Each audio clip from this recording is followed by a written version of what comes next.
let us know. And we pray for those who visit. We have lived those who are in time of need and in sickness, and we just ask you to bless them and put your hand upon them. Please, let me pray. Amen.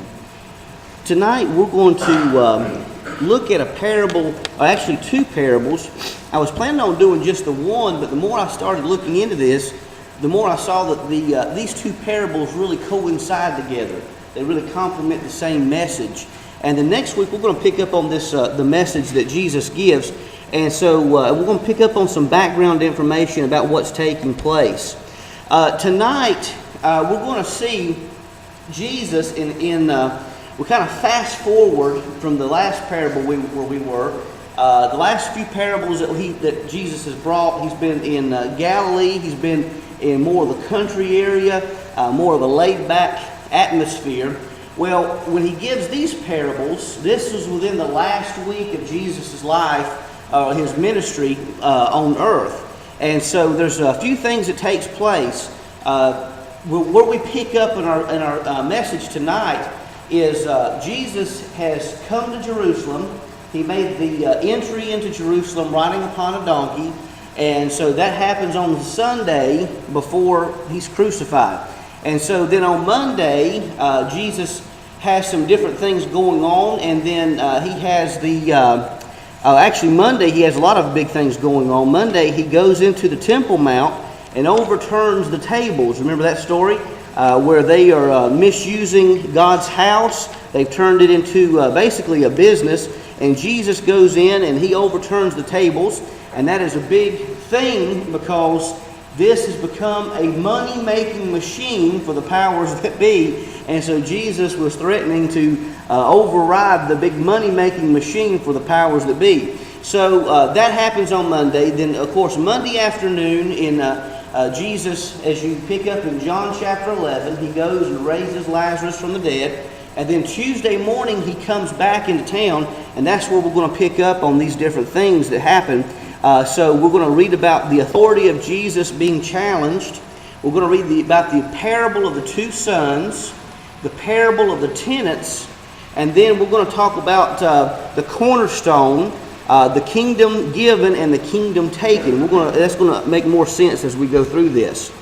So first and foremost, last week we discussed about different individuals as we talk about stressing big time money. We talked about the prosperity gospel. Well, I want to go back and rewind to one of the speakers and one of the wives of the speakers. And that's Victoria Osteen. She said something very controversial last year, and everybody was really paying attention to what she said here. She's basically said this. She says, don't go to church for God, don't do good for God, do it for yourself. Emphasizing the self. Okay? Now, a lot of people were saying, wait a minute, our whole reason for worship, our whole reason for doing good, our whole reason for existence really is found in God. So she came under intense scrutiny for these comments. Now, opposed to Osteen, we find, anyone ever heard of Cru or Campus Crusade for Christ? This was developed by a guy by the name of Bill Bright.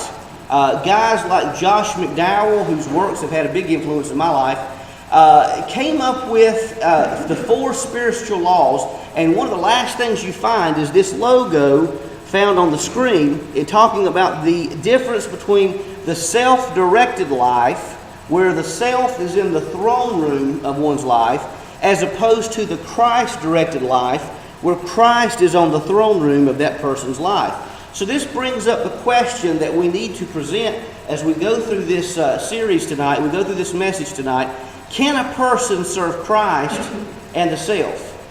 In other words, can both Christ and the self be on the throne room of one's life? And so we're going to see that answer as we go through this message tonight, this lesson tonight. Just a few things to discuss, background information. Again, as I mentioned already, these teachings that we're going to read come after Jesus entered the city of Jerusalem riding on a donkey. Monday, he comes in, he sees the corrupt nature of what's going on, and he overturns the tables. Can you imagine this? Jesus coming through, and the Bible indicates that he became furious. at what he saw. They were, in other words, he quoted Jeremiah saying, my house is intended to be a house of prayer, and you have turned it into a den of thieves, is what he said. And so he overturns the tables, and this causes a stir with many of the powers that be, the authorities of that day and time. And so this would happen on Monday. Again, Tuesday, Jesus comes back to the city after being in Bethany, where he raises Lazarus from the dead. On the way back, he curses a fig tree, discusses the power of faith. So he returns back to the city, and guess who's waiting on him when he steps foot in the city? The authorities. And they want to have a few questions with Jesus. Okay, and this sets up a verbal boxing match, so to speak. Now, how many of you have ever played the game of chess? How many of you are good at chess? Well, the game of chess, you try to strategically pin your opponent. So you try to get the king, is what you try to do. Well, they had a similar game here in their debates. They would try to pin the other person. They would try to pin the person by their words. Okay, and so these debates, they would do different things. They would ask questions. Craig Keener says these debates would involve questions and answers, witty responses, and attempts to trap the opponent in their own words. And so you're going to see this little battle between Jesus and the authorities, okay, as they go through this. Now, you're going to be introduced to some people, and I discussed this here and on the next slide. We'll talk about that in a moment. And then when we go into the whole parables, understand that for a son in ancient times, to deny the request or the command of his father was seen as very disrespectful and, in fact, punishable by ancient laws. Now, failing to live by one's word was essentially the same as breaking a contract. Okay, and also we need to understand that wealthy landowners owned much of the territory in ancient Judea. They would have tenant farmers working the lands, and they would have servants who would go out and collect the fruit, the crops, and who would also collect the money that was gathered from these farms. So landowners were like executives. They had executive power even to oust the tenants or even to imprison them. Now, as we move through this and we're talking about the parties, the Jewish authorities, it's important for us to understand. I want to make one point here. When the Bible talks about the Jews condemn Jesus, they're not talking about all the Jews, because Jesus was Jewish, Peter was Jewish, John was Jewish. So that would make no sense to say that. What they're talking about is the authorities. The authorities were the ones that condemned them. And so we have to understand who these authorities were and what it was really at the heart of the problem they had with Jesus. Now, the chief priests were mostly Sadducees. And understand something, this is very appropriate this time that we're talking about this, they were essentially politicians, is what they were. They were religious, but you have to understand in this time, there was no separation of church and state. Religion and politics were merged together. And so these chief priests were in this job even under very suspicious means. The way many of these chief priests was because the Roman government came through, ousted the priests that were there, and basically sold the position to the highest bidder. That's how these chief priests got into power.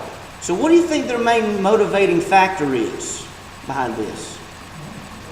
Money, absolutely. And you have the temple here, and you have these exchange tables where you may not give quite the amount back that the person really is giving you. You hide some under the table. This was a big money-making machine, was this temple operation. Okay, so the Sadducees, you have to understand, I think there's a reason they're called Sadducees. I heard one person say because they're sad, you see.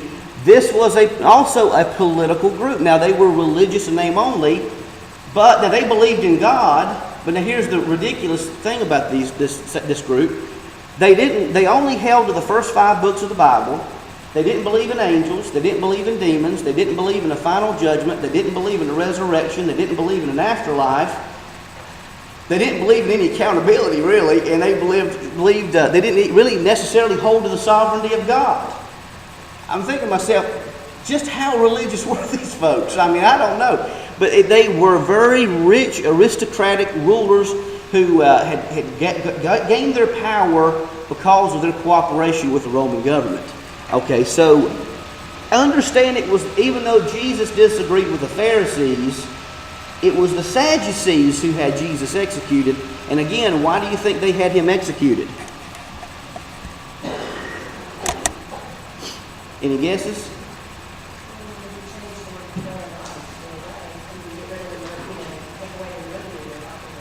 Take away the money, absolutely. And that also, when you talk about money, in this day and time, it also equals power. So Jesus was threatening their very power, and they did not like that at all. Now, when you take a look at the Pharisees were more well-rounded religiously. The Pharisees constituted the majority of the population.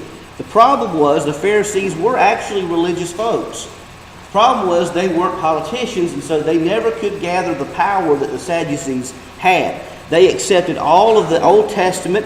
They believed in the final resurrection, the afterlife, the existence of angels and demons, and even the final judgment. They believed in a blend of the freedom of the will and sovereignty of God. Now, the Essenes, you don't see them in the Bible, but how many of you have ever heard of the Dead Sea Scrolls? This group is the one that preserved the Dead Sea Scrolls.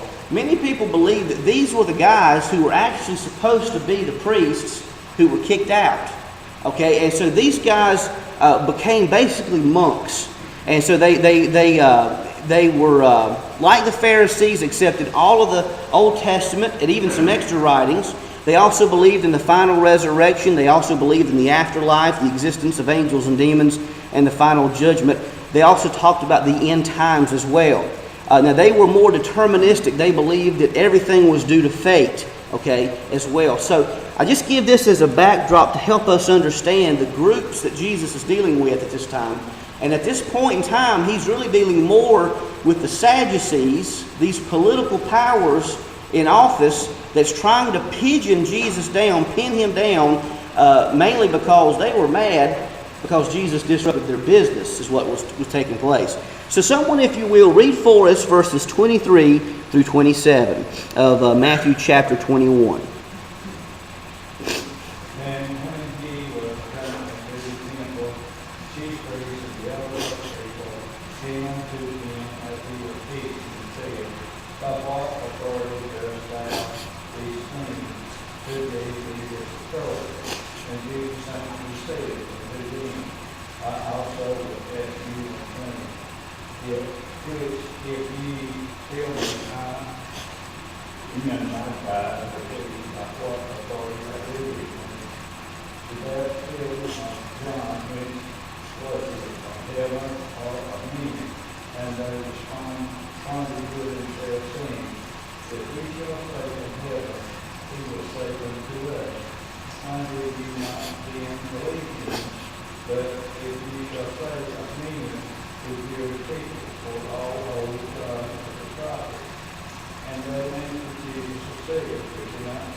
Here you see the genius of Jesus.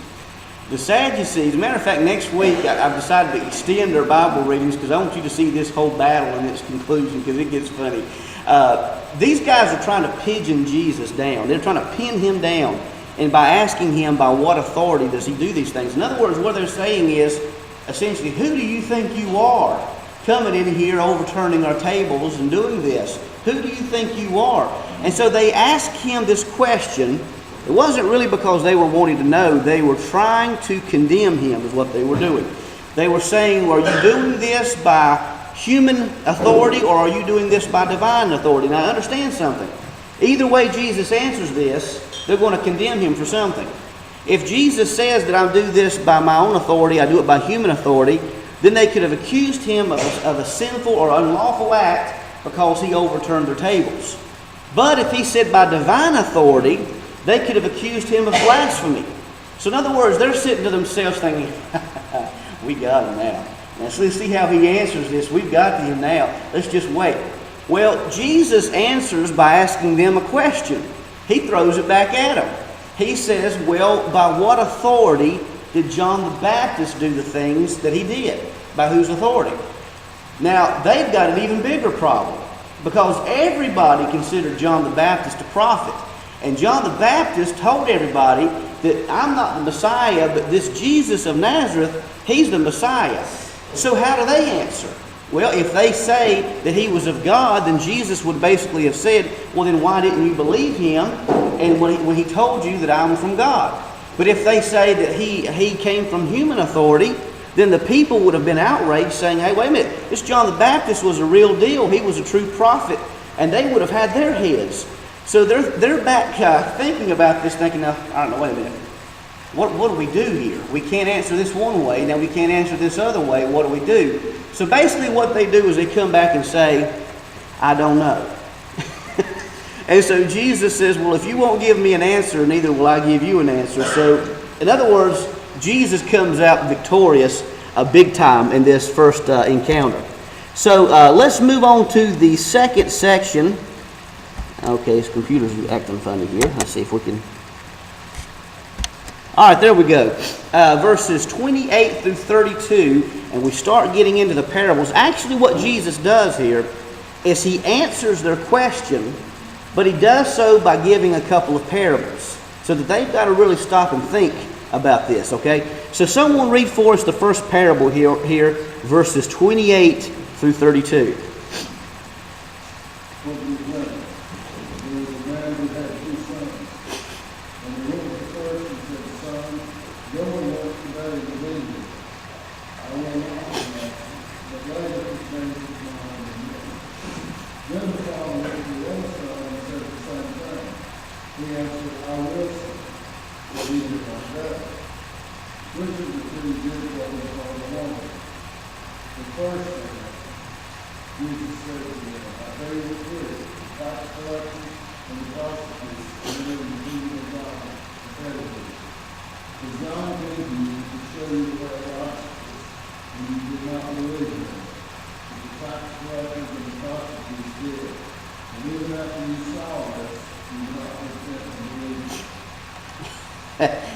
He just turned the heat up on them, didn't he? He just turned the heat up on them.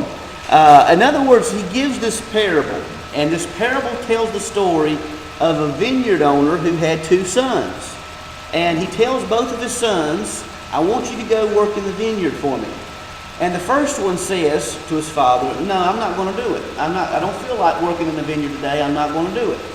Well, now, in ancient times, this would have been seen as somewhat disrespectful. Well, the other one, the second one, says, all right, Dad, I'll do it. Pat me on the back. I'll do it. I'll do what you say. But he never does. He never goes out and does it, which actually would have resulted in a greater form of disrespect of the two. So Jesus asks him which one disrespected the Father more. Well, which one basically did the will of the Father? And, of course, the answer is the first one. Now, here's what Jesus does. In this parable, the vineyard owner or the father represents God. And the first son represents the tax collectors, the prostitutes, people who haven't quite done what God would want them to do. Those who have not lived the lives that they probably should have. But they have a change of heart. God speaks to their heart. They respond to the speaking of God, and they change their lives. Their lives are changed, and they start following God. Whereas the second son represents these religious leaders who say, hey, I'm going to follow God, but they never do. They say they do, but they never do. So here again, you see that what Jesus is saying. He's saying entering the kingdom of God requires one to submit to the authority of God, to die to the self, but live unto God. And that's how one comes into the kingdom. And he also furthermore goes forth to tell them, John came to you in the way of righteousness. He told you and the way to live, and you didn't listen to him, and you didn't believe the things that he said. Now let's jump into the second parable, verses 33 through 41. Someone, if you will, read that for us. Matthew chapter, that's actually supposed to be 21. I don't know why I put 23. 21, verses 33 through 41.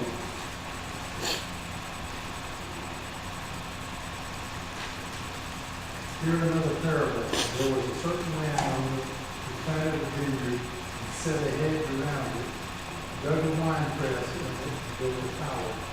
They leased it to vine dressers and went into a far country. And when vintage time drew near, he saw the servants of his vine dresser that they might receive its fruit. And the vine dressers took his servants, beat one, killed one, and stoned another. Again, he sent other servants, and more than the first, and then did likewise for them. Then, last of all, he sent his son to them, saying, they will respect my son. But when the vine dressers saw the son, they said amongst themselves, this is the heir, come, let us kill him and seize his inheritance. So they took him and cast him into the vineyard and killed him. Therefore, when the owner of the vineyard comes, what will he do to those vine dressers? And they said to him, they will destroy those wicked men miserably and place his vineyard to other vine dressers who will render to him the fruits of their seasons. Okay, so another big parable here. He turned the heat up a little bit. Now he's turned it up even more. In this parable, you see a wealthy landowner. Now, these landowners back in this day and time, most of them were wealthy enough that they really didn't bother with these vineyards and these areas that they had. They were living a life of leisure, and they would send servants to go check on them and to collect the money, to collect the crops, or whatever needed to happen. So this is what took place. He sent the servants out, and so these tenants, were they very nice to these servants? What did they do to the servants? Killed them. So now the wealthy landowner says, all right, now they killed these servants. I think he says he sent more servants out and then they done the same thing to them. But then he finally gets to the point and says, well, I'm going to send my own son. Surely they'll respect my son. Did they? What did they do to the son? Same thing, they killed him. Now there's a message here that's a very powerful message. I think, in fact, Jesus gives the gospel itself here. In this parable, the landowner represents God. These servants, these tenants represents the rebellious authorities and political powers, humanity that rebels against God, doesn't listen, I guess you'd say. And the servants represent the prophets of God. Now, who does the Son represent? Jesus himself, absolutely. So Jesus, here it is, a Tuesday before Good Friday, which would lead into Easter. He already knows what's coming up. Jesus already knows what's going to happen by the end of this week. So he's basically telling them the gospel message. And so he ends with the question, what do you think the landowner will do to the tenants? And the answer is given. So let's open this up for discussion. A couple of questions. First of all, how would you answer Jesus' question? If you hear this parable and he asks you the question, what do you think the landowner would do to these tenants? How would you answer that? And then secondly, what do you think is the main focus of this second parable?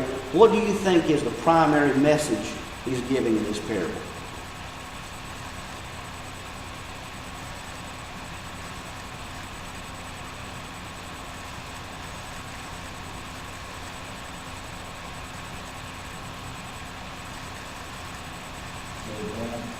Serve God.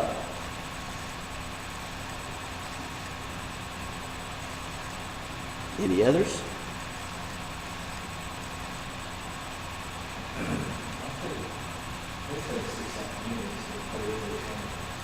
Right.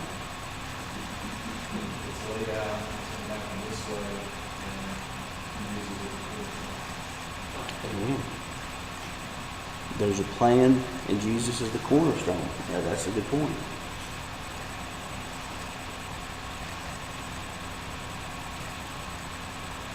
How would you?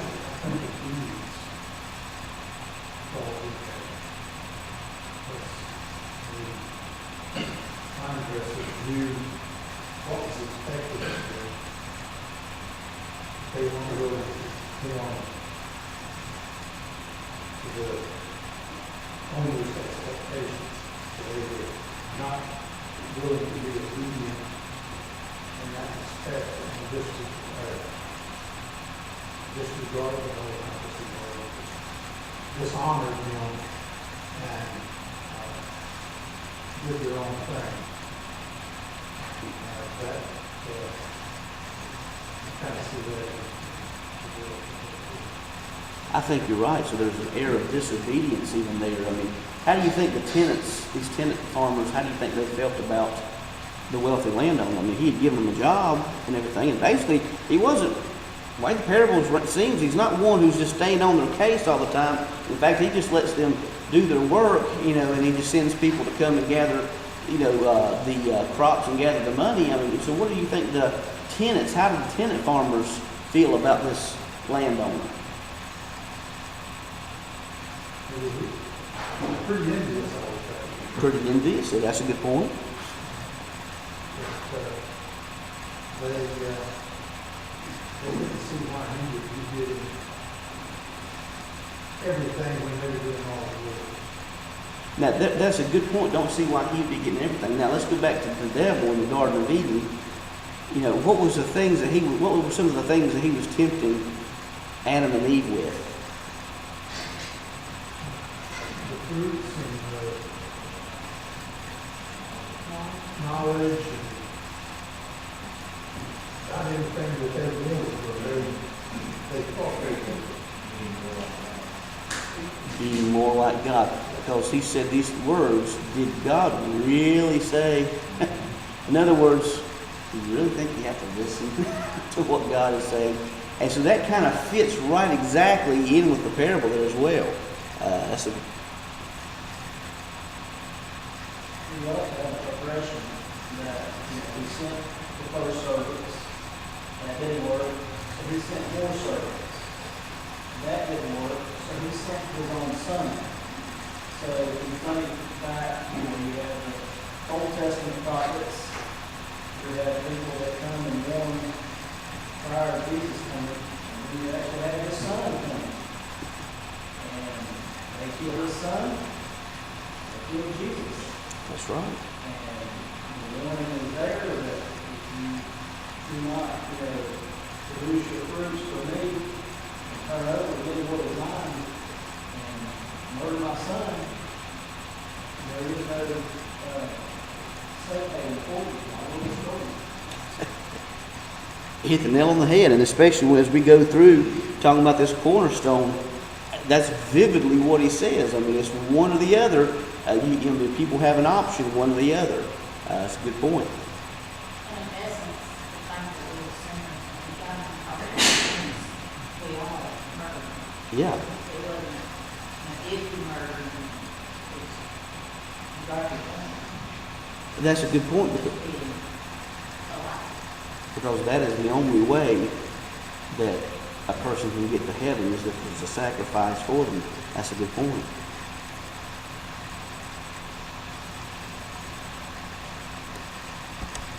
Well, let's jump into the final section tonight. Someone read for us verses 42 through 46. And again, that's chapter 21. I must have went crazy on the threes for some reason. But Matthew chapter 21, verses 42 through 46.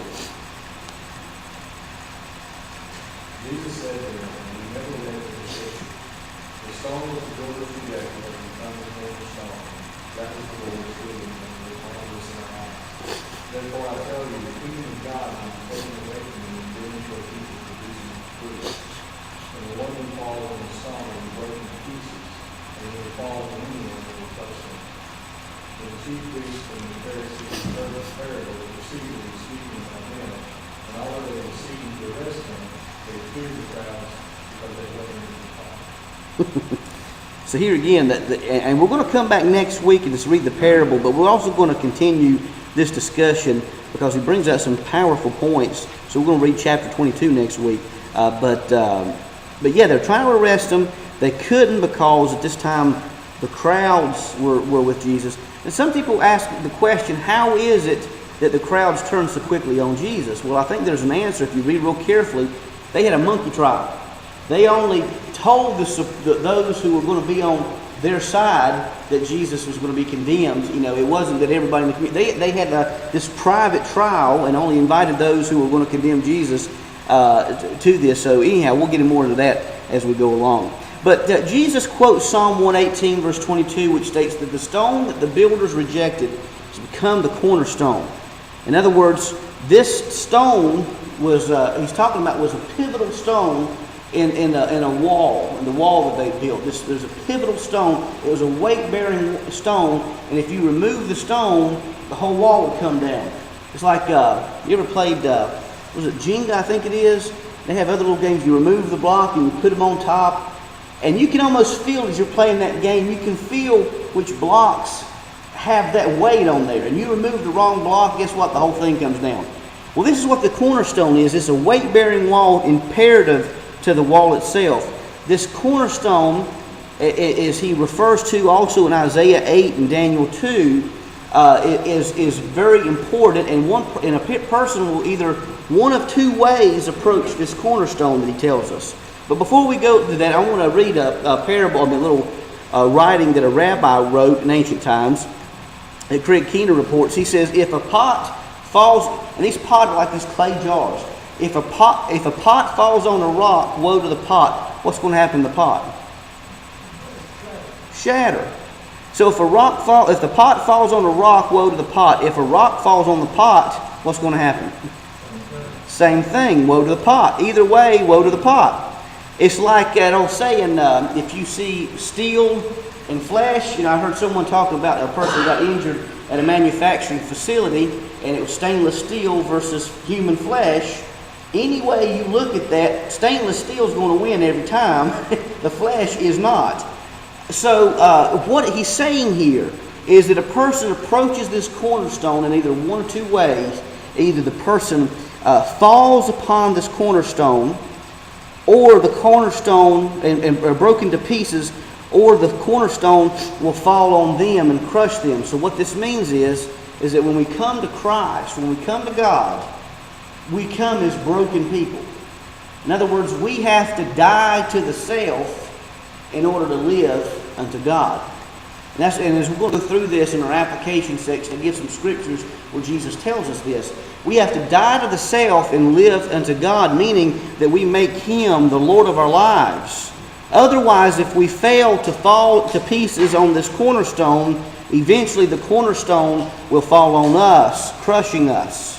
Now here's the sad part. Even though the religious leaders understood that Jesus was talking about them, they understood the point that Jesus was bringing. Did they listen? Which was more important to them, serving God or serving money? Made them matter, absolutely. But which was more important to them, serving God or serving money? Money. Which was more important to them, serving God or power? Power, absolutely. And this Jesus, he was threatening both of those. Okay, so a couple of questions we want to ask as we go through this. So can a person remain on the throne of one's life while serving Christ? And the answer is absolutely no. Jesus claims that one must die to oneself to be alive unto God. Luke chapter 17, verse 33, Jesus says, those who seek to live will ultimately lose their lives. And those who die will be saved, will live. So in other words, if we die unto God, we die unto Christ, we eventually live. We live eternally. But if we seek to continue to live the way we want to, then we eventually die in eternity.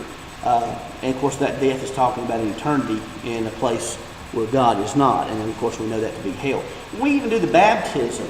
That's what that represents. When we baptize someone, they go under the water representing they identify with Christ's death. They died to themselves, and when they were raised back up, they live unto Christ. So we die to the self and live unto Christ. The essence of lordship and authority means that one gives complete control to someone or something. When we say we become a Christian, Romans 10:9, that if you shall say in your heart that God has, if you believe in your heart that God has raised Jesus from the dead, and confess with your mouth that Jesus is Lord, you will be born again. When we call Jesus Lord, we're saying that He is the master of our lives. We give Him complete authority over us, complete control. So does this mean that we never care for ourselves? Does this mean that we just simply sit down and pray and that's all we do? Well, no, of course not. Our bodies are called the temples of the Holy Spirit, 1 Corinthians 6:9. We must care for ourselves in Christ, body, soul, spirit. We're also commanded to take care of our families in 1 Timothy 5:8. This also does not mean that we just sit when God commands us to go, or that we go when God tells us to stay. It means that we listen to God, we are obedient unto Him, and we serve Him. That's what it means. That's not always easy. Sometimes it would be nice if God would send us an email, say, go down a couple of blocks, turn left, then turn right, then there you are. It'd be so nice if God did that, make it so much easier, but He doesn't. I heard someone say one time, God doesn't have email, He has knee-mail, where we bow and pray unto Him. So the authorities could claim religious fervor, but really the authorities wanted to kill Jesus for one reason. Jesus challenged their power. So this is our final discussion tonight. Paul tells us that the love of money is the root of all evil. He doesn't say that money is, but the love of money is the root of all evil. And we also see that the love of power leads to all kinds of evil. So a couple of questions. One, why is it that people crave power so much? Why is it that people crave power? And secondly, why is it impossible to lead a submissive life unto God while seeking to remain in control of every aspect of one's life? So what is it about power that we love so much? And why is it hard to, or impossible to serve ourselves and serve Christ?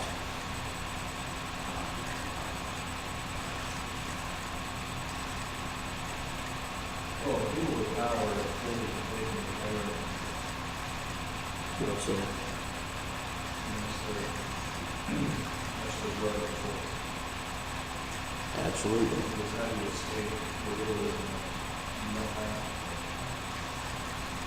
And eventually that power ends. I mean, you look at Hitler, power lost. You look at Stalin, power lost.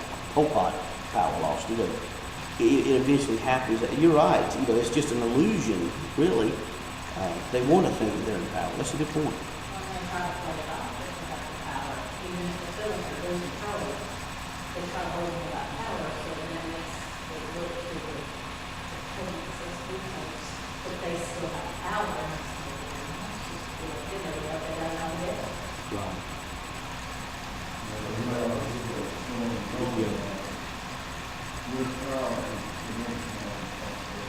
That's right. You're right, and so they don't realize that. That's a good point. That's a good point. Well, I think it's human nature that if you strive to be told, you can't maintain it, and you come back and you grow and maintain yourself. And sometimes that means you keep it. Yeah. Have you ever seen too, and I've seen this before too, that it's a method of power that the only way that some people will try to present themselves as powerful or having power is to criticize everybody else. You know, they're uplifting themselves, and I think maybe that's the illusion that you were talking about. Well, it comes in a lot of forms. People manipulate other people to fool. Yeah. People be cruel. They want to control the situation whether it means they are authoritative or they're critical or they're playing the part. Well, a good example is look at politicians, what they're trying to do right now to get power from those, like they're control and they're trying to get power to be elected as a leader of our country. Absolutely. You're talking about Kitty. I was thinking about my grandma. I love her to death, but she would say, "Well, you never come see me." I was like, "Well, Grandma, I was just here just a few days ago." But you know, it kind of comes with that too. But you're right. Politicians do the same thing as well. You know, must happen some other stuff.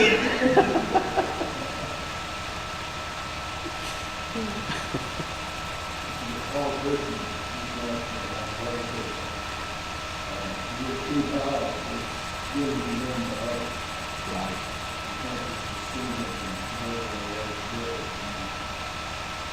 We have to learn, we have to learn, That's true. I wonder if they give an option this next time and say none of you. I was wondering about that, yeah. It's for go ahead, there you go.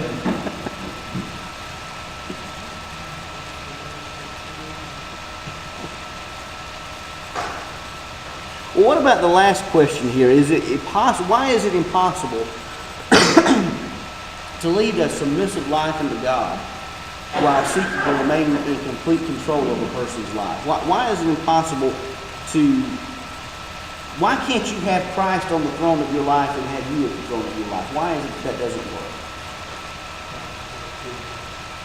Trying to serve two masters. What was that name? Competition. That's right. That's right. And that's especially dangerous too if you think about this, because sometimes if we're not careful, we'll say, well, the Lord's leading me to do this. Was that really the Lord leading us to do that, or was that you just telling yourself that the Lord is telling you to do that? So that's why we've got to be very careful, making sure that Christ is leading and Christ is in the throne of our lives.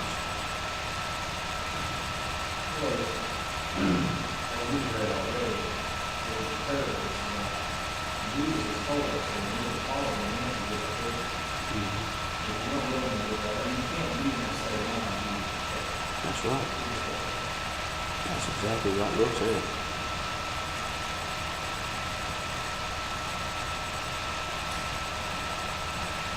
Anyone else?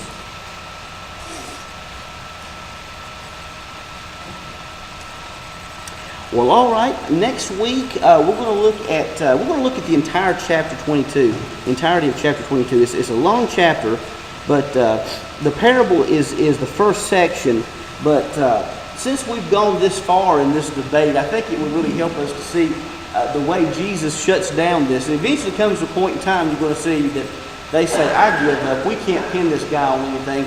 So they throw their hands up, and at that point in time, I think it's even Matthew. Verse 46 says, no one was able to answer him a word, so that from that day forward they didn't ask him any more questions because they couldn't get him on anything. So we're going to read that next week, chapter 22, the parable of the wedding feast, and then look at some other things going on. Any questions or comments before we close?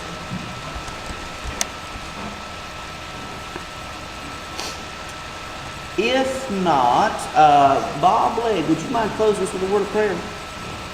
Father, we just thank you for the opportunity to be back in the afternoon. Father, we thank you for the teaching tonight that does apply